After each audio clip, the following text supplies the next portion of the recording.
Indeed. How time flies. It's 15 years already since the establishment of the Enough is Enough organization. EIE, as fondly referred to, has led or participated in the most significant protests in Nigeria in the last 15 years. Hashtag Enough is Enough. Hashtag Occupy Nigeria. Hashtag Open NAS. Hashtag Bring Back Our Girls. Hashtag One Voice. Hashtag EndSARS. And hashtag End Bad Governance. EIE's advocacy campaigns include its flagship hashtag RSVP, Register to Vote, Select Credible Candidates, Vote Not Fight, Protect Your Vote campaign, which promotes voter education and participation. It is Nigeria's longest running Get Out the Vote campaign with a select component. EIE has hosted or co-hosted the most debates of different formats in Nigeria, pioneering multilingual and multi-channel debates.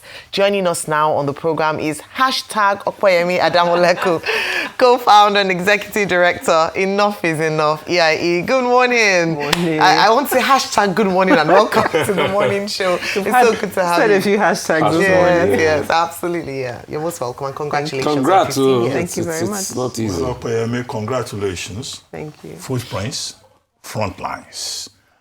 You know, you've left quite significant footprints and you've been at the front lines, as Ayo was pointing out with the hashtags. Okay, when you look back, 15 years of struggle, of protest, of what would you say has been the journey, you know, what has it been like? And do you feel fulfilled? Now, all this struggle to make Nigeria better, is Nigeria better today than it was 15 years ago when you started? I'll say yes and no. Thank you, Monian, again, and thanks for having me. I would say yes and no. I think I'd say yes in terms of awareness. So 15 years ago, Enough is Enough was started taking an online conversation offline. So Twitter, BlackBerry Messenger, young people talking about what their problems were. It was at that time as well that government officials came online. And the dynamic changed in the fact that now we're talking on radio. Anybody that's upset with what I'm saying, I can't hear them. Radio, same thing, unless you call in. But social media provided an opportunity for immediate response. And government officials were taken aback because they weren't used to that. Fast forward 15 years, there's a whole job market of SSA media aid, SSA Facebook aid, Twitter aid. But it is, in a sense. Data boys. Well, those ones are a separate category. But they're actually, no, those ones are separate. No. They're actually people who do media work. Yeah. And social media, new media is a type of media. So let's not disparage those ones. Then they're the ones Rufi are talking about whose jobs are just not, they're almost jobless in the job that they've been hired to do and just being nuisances online. But can you name something? I would rather not give them. Identify. Why airtime, precious airtime, to be naming them. Yeah. Why would I do that? So that then opened a new era in terms of how citizens engaged government. And I think that is a good thing. In being able to respond, in being able to engage, in government officials now being forced to have people whose job it is to engage. So in that regards, yes. In the regards of awareness, now also fast forward 15 years, a lot of people are content creators. So we have a lot of also different people creating content, from Wike's actions to which governor is being silly to who is sleeping in the National Assembly.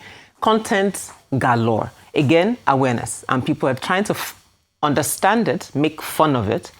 But the missing gap is action. So we laugh about these things, we talk about them, but we kind of stop shy of them really doing anything about them. So that's why I would say yes and no. Awareness has increased. Young people are engaged in a way, but the leap to then say, okay, enough of this and I want to do something about it, we stop shy of that.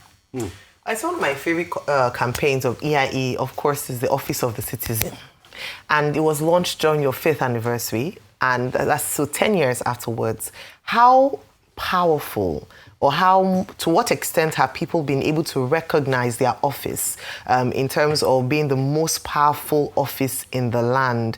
I talk about active citizenry in this regard. Do you think Nigerians understand the power of their vote?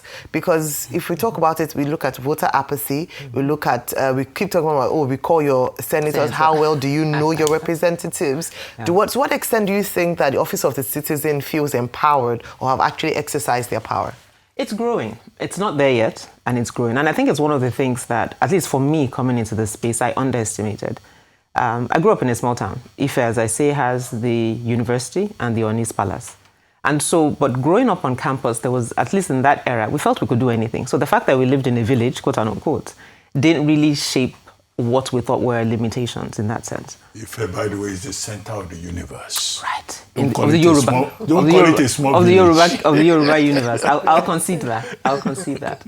But so growing up, that was my background. And I stumbled into this space and I kind of thought, yeah, all of us want roads that work, schools that function, facilities that work. But it took me a while to just realize, I mean, Professor Tomi has spoken quite a bit about the challenge of Nigeria's political elite.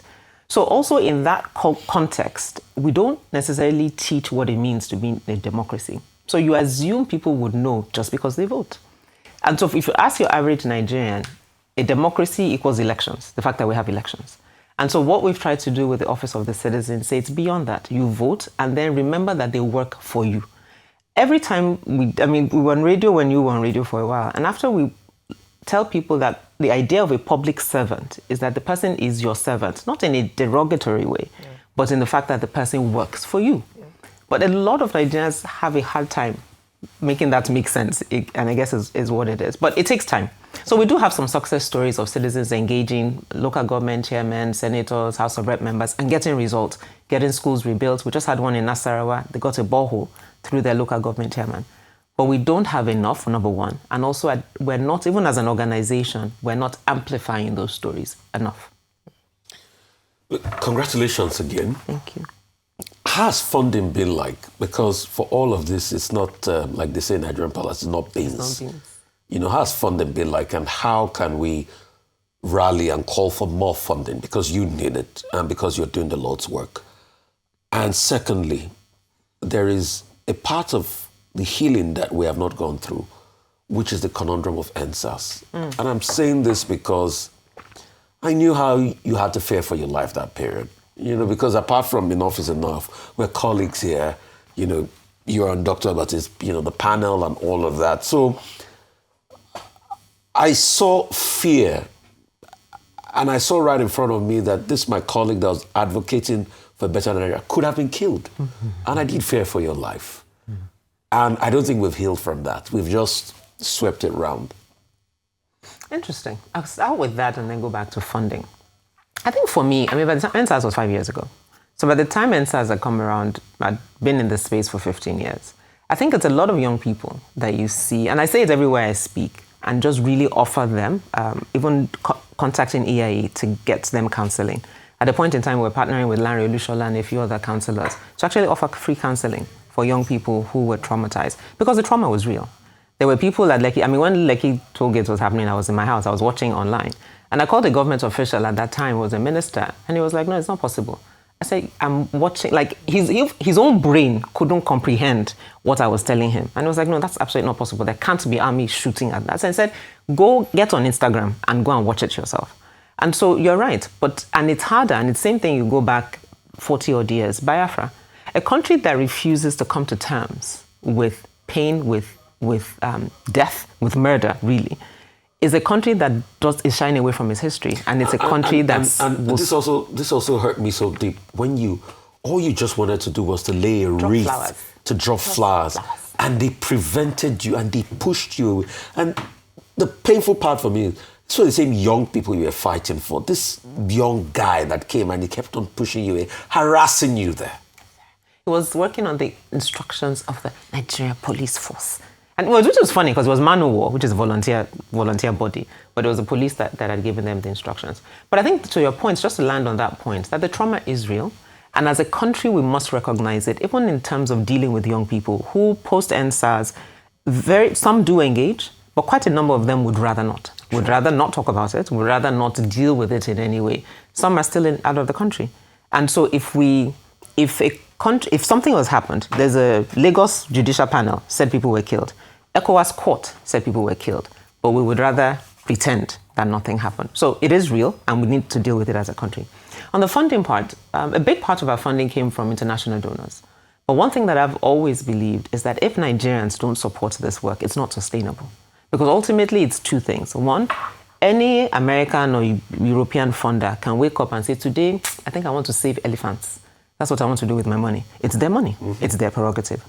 But secondly, it is Nigeria. So if Nigerians themselves don't see the value in a country that works. How can we get Nigerians to fund it? Is there like a funding portal? Is there a website? Can you just announce it? Because Nigerians need to start funding charities or not-for-profit that do a lot of work for democracy in this country, because that's the way to go. Thank you. It's eie.ng /donate. It's pretty simple. eie.ng /donate. All right, that should be okay. Before you go, very quickly, it's 15 years. So, where's the celebration taking place?